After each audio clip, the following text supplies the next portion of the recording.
Ito ang Mount Olis, isa sa pinakamalamig na lugar dito sa Pilipinas. Ang Mount Olis Viewpoint ay isang nakatagong hiyas na matatagpuan sa kaakit-akit na rehiyon ng Atok Benguet na kilala sa nakamamanghang natural na kagandahan at tahimik na kapaligiran. Sa iyong pag-akyat sa kahangahangang lugar na ito, sasalubong sa iyo ang mga malalawak na tanawin na naglalakihang kabundukan na nakabibighani sa puso ng bawat bisita na pumupunta dito. Kaya naman, isang perpektong lugar ito para sa mga taong mahilig sa kalikasan.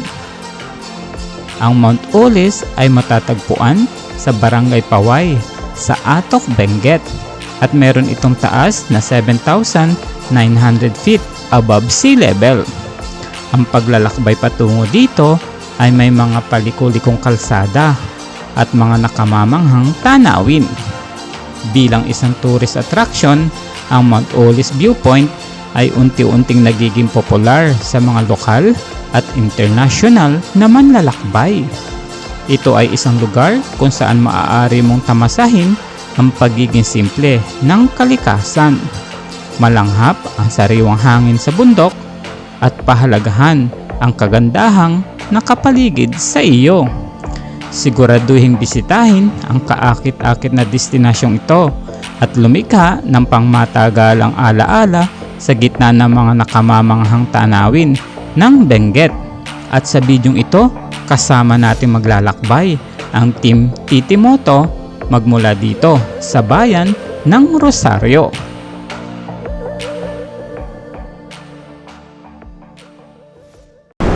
Good morning mga kabike gang! So ride natin ngayon, nandito na naman tayo sa Lansangan. So may sasamahan tayong grupo, yung grupo nila Sir Ace na Titimoto sa Rosales and Villasis. So ruta nila is going to Mount Olis ng Atok Benguet. So maghihintay ako dito sa Camp 1 7-Eleven at dyan natin sila hihintayin. So maghihintay tayo doon, kaya let's go. So ito na yung 7-Eleven, dito tayo maghihintay.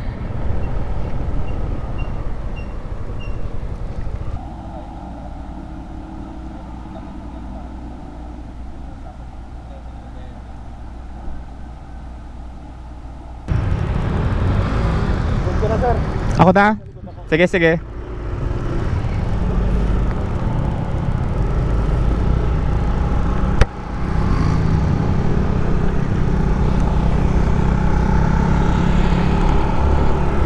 Kutsa, nagmumuhay. So kasama na natin yung grupo.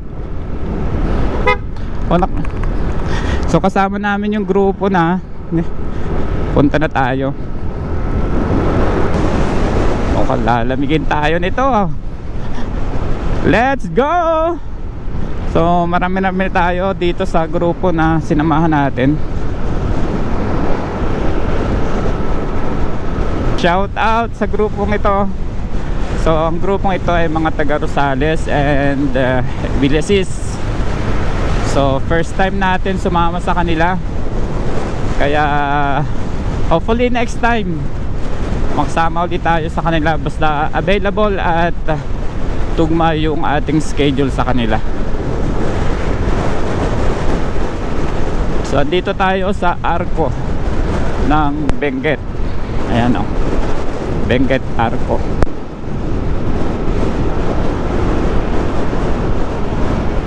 Papasok tayo ng Cannon Road kasi sa Cannon Road tayo dadaan. Dito pa lang mukhang malamig ah. Yung kalsada dito sa Cannon Road, parang kung titingnan mo parang basa, tapos makintab, kaya isipin mo parang madulas, pero hindi naman. Lamig! Ay ito, yun yung waterfalls dito sa Cannon Road.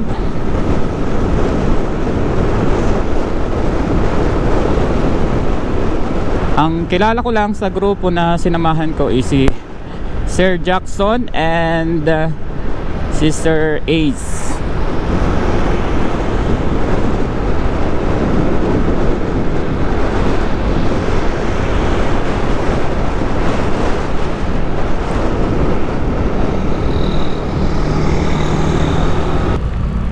So ito yung kalsada na ginagawa dito na malimit, or ito yung cause kung bakit sinasara yung Cannon Road, kasi ito yung portion na ginagawa pa.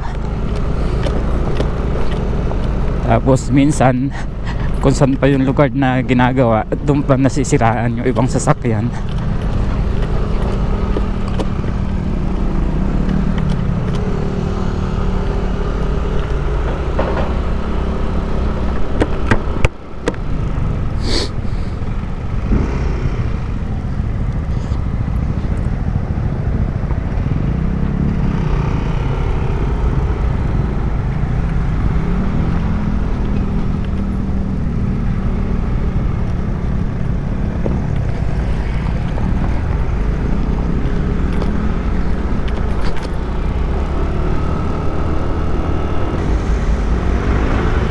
So ito na yung toll gate dito, kung saan nagiging cause ng isang traffic.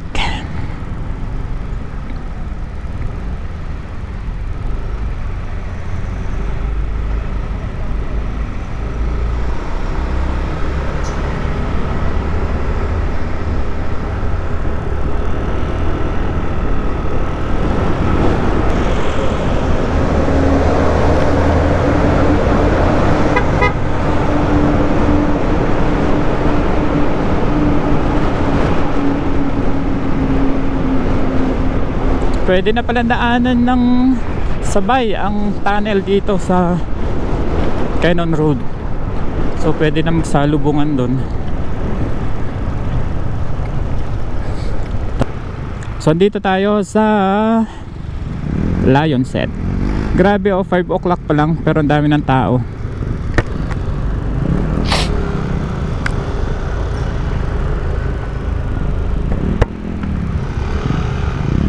Five o'clock pa lang. 5 o'clock pa lang, pero tingnan niya naman ang turista dito sa Lion's Head. Napakarami.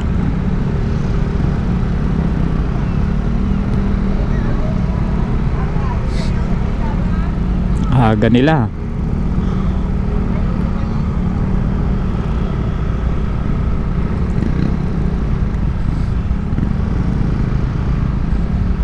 Traffic din talaga dito sa Cannon Road gawa ng mga turista. Pero buti nga ngayon guys, kasi may mga parking lot na dito, unlike dati na sa tabing kalsada lang nagpo-park.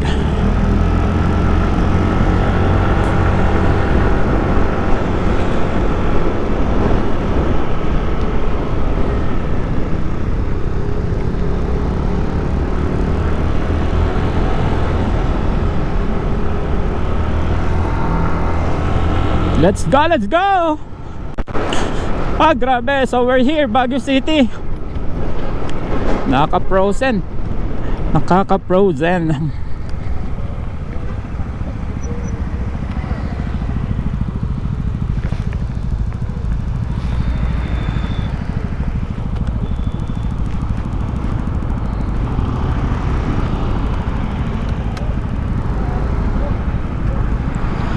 One, two, three, 4, 5, 6, 7, 8, 9, 10.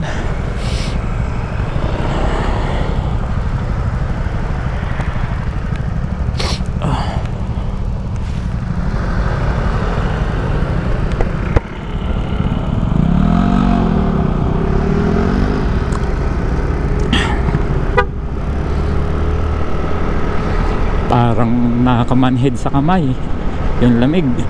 Makapal na yung gloves natin pero pasok pa din yung lamig na meron ang Baguio City. Kaya maraming turista dito pumupunta para ma-feel nila yung lamig kahit paano, kasi lalo na sa Manila sobrang init.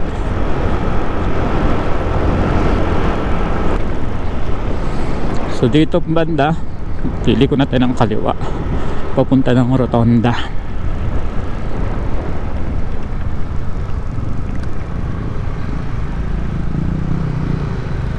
Ito yung Christmas Village dyan sa kanan pag December.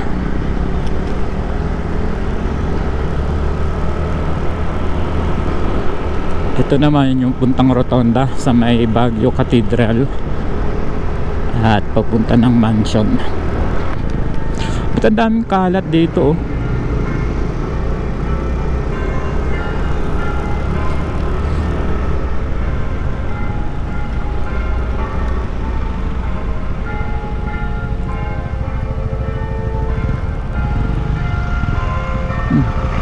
Puminto yung sasakyan kasi nagbell. Siguro ganun, pero ba't ganun? Gitnang gitna naman yung hintuan niya. Medyo basa ang kalsada dito. Hindi ko alam kung ambon to or sa hamog. Yan oh, so madulas to. Medyo nakakatakot bumangking.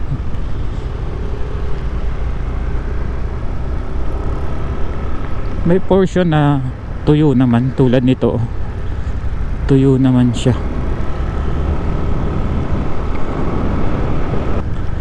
Tapos paglabas natin dito, dito na yung Harshima Highway. Ito na. So kakanan tayo dito.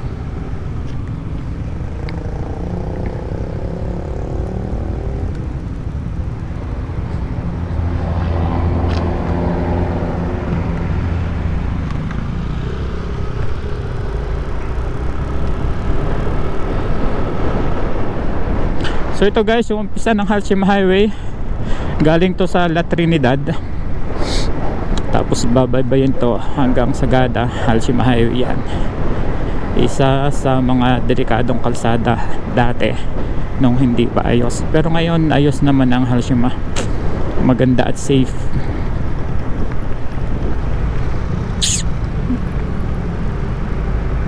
Toll gate, National Toll Gate, Baguio to Buntok. So yun yung nakalagay doon, Baguio to Buntok. Ayan oh, kita nyo naman guys, nagfa-foggy na dito. Uy hindi makita, foggy dito guys oh. Wow, dito pa lang may fog na. Sana all, yes. So nagpaaga tayo ng alis kasi habol natin yung Sea of Clouds ng Mount Olis. Foggy na dito. Tapos nagmumoist yung ating helmet.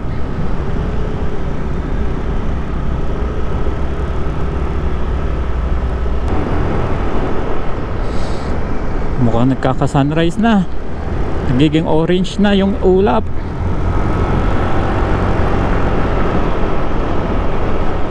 Sana lang may magpakitang Sea of Clouds, kasi nung nagsagada tayo wala man lang tayo nakitang Sea of Clouds. So gas, CR, ano, hindi ko alam.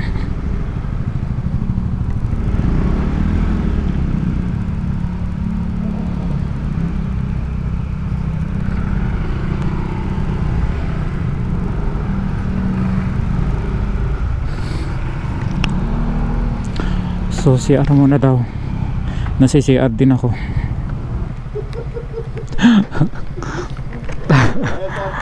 Ayos. Kaya pa? Kaya yung ano? Kaya yung lamig? Kaya naman. Kaya kahit nanginginig.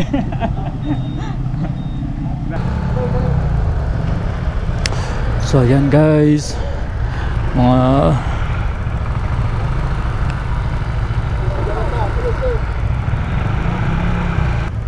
tapos na kami dito. Stop over lang saglit, tapos larga na ulit.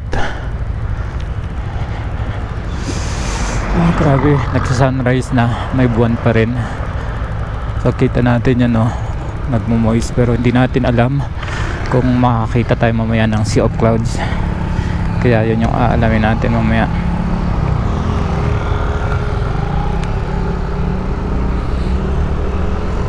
Let's go, let's go.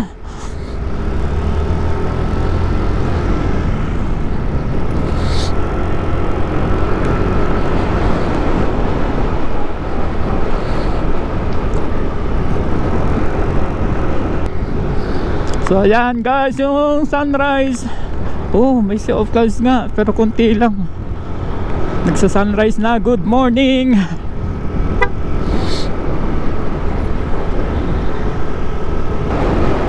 Woo! Grabe, ganda. Good morning, Halshima Highway. Ang lamig. So, Halshima Highway, kilala sa bangkingan. So, itong Halshima Highway, puno ito ng bangkingan. Grabe ang lamig. Grabe ang lamig guys.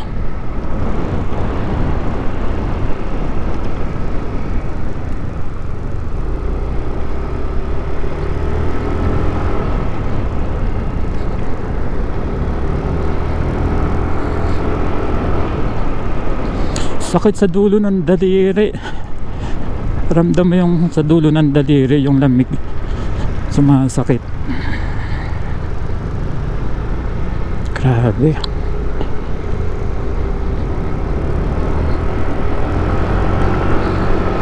Let's go. Bangkingan Road. Ang dami banking dito. Oh, ang ganda. May sea of clouds guys. May sea of clouds sa bandang kanan natin. At napakagandang tingnan. Ayan oh.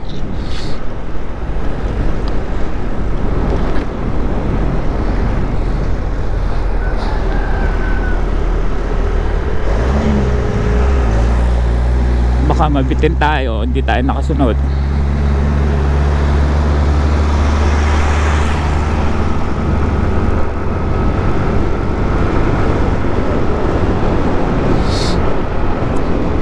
Ganda, maliwanag na. So visible na yung kalsada.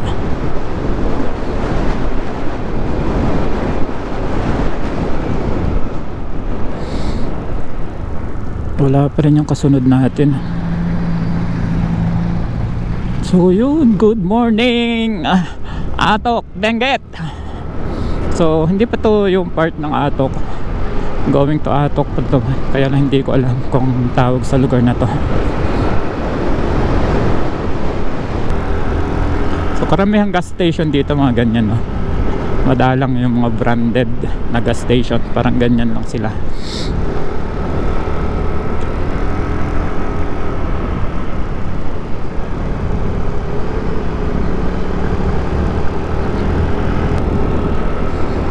Ayan na mga view at ang mga magagandang tanawin. Atin na namang nasilayan ang Halshima Highway.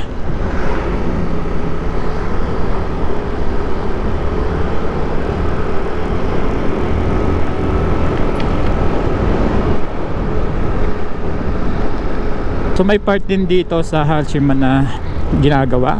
Parang binubungkal yung tagiliran ng bundok para ilipat yung kalsada or dagdagan. So nagiging cost din yun ng traffic dati, pero hindi natin alam ngayon kung okay na or kung patuloy pa rin ginagawa. So madadaanan natin yun mamaya. So titingnan natin kung anong progress at kung anong update sa kalsadang ginagawa doon. Kaya doon dati nagwa one way. Yo!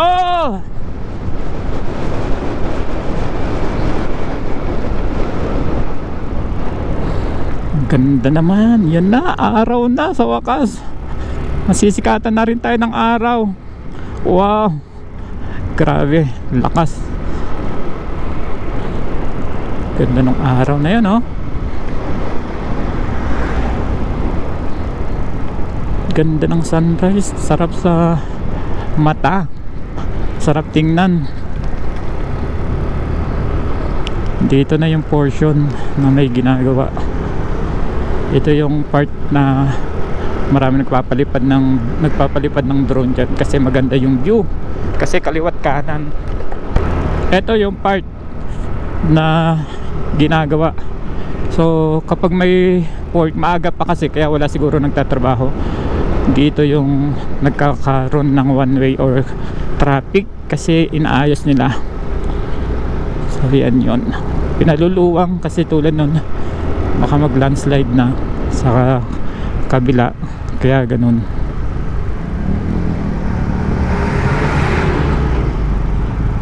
Ito yung hinati sa daan, hinati sa gitna. So ito yung ginagawa. So siguro pagdating ng time dito na dadaan, tapos itong old na to baka hindi na ipagamit, kasi para hindi na masyado umiikot. At tulad niya, no, sa ibabaw na ang daan, para malayo rin sa bangin, para mas tumagal pa. Kasi itong portion na to mukhang lalamunin na ng bangin, kaya bago pa dumating yun, gumawa na sila. Kasi doon sa gagawa ka pa ng ano, gagawa ka ng kalsada during wala nang ibang madaanan.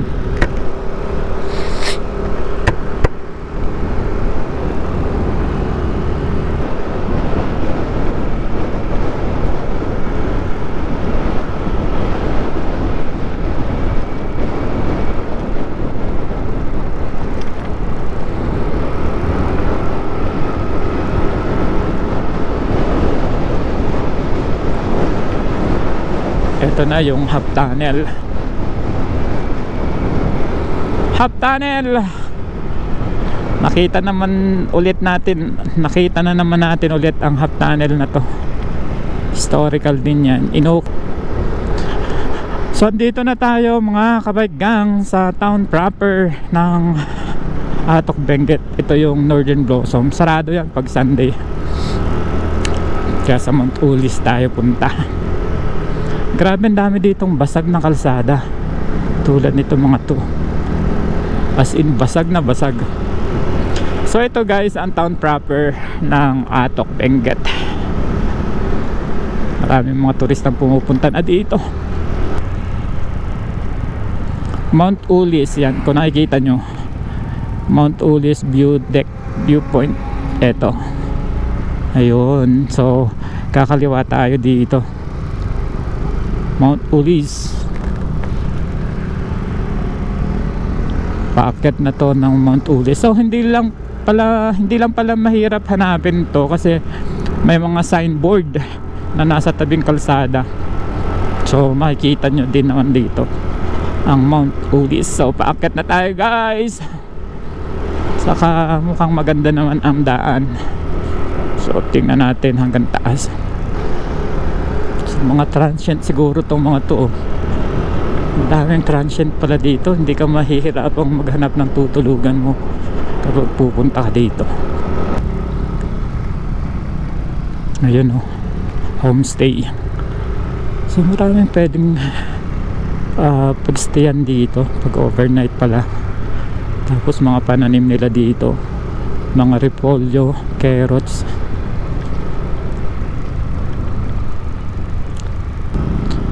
So may ganito pala.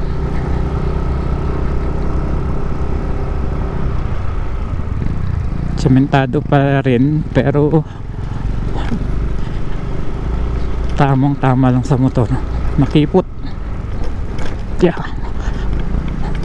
Go Aerox. Ang ganda. Yan, akyat pa.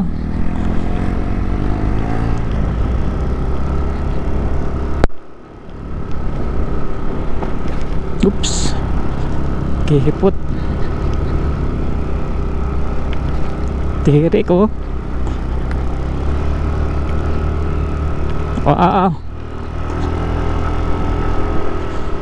Huwag lang may makasalubong. Sigurado. Oh, Ska Hector.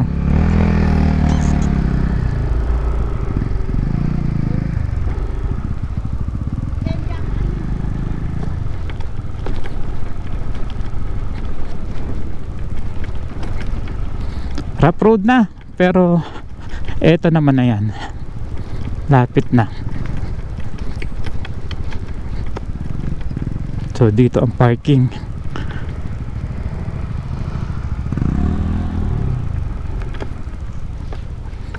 Ganda.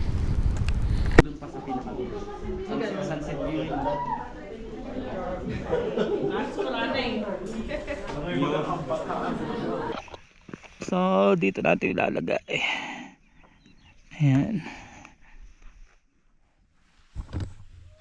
Mount So ayan mga kabaigang, nandito tayo Mount Ulis. Yung Sea of Clouds ano, no? Kung kita nyo sa background natin, andun yung Sea of Clouds malayo sa atin. Punta tayo ngayon sa view deck. So pupuntahan natin yung view deck. Ayan, ganda dito.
So ayan mga kabaigang, andito pa rin tayo sa Mount Ulis. So kung nakikita nyo yung kulay puti sa likod ko, ayan, diyan nakalibing yung mga may-ari ng lupa. So ayan o, pakita ko sa inyo. So yung puti na yan, libingan yan, may nakalibing dyan. Saka itong isang to, ayan,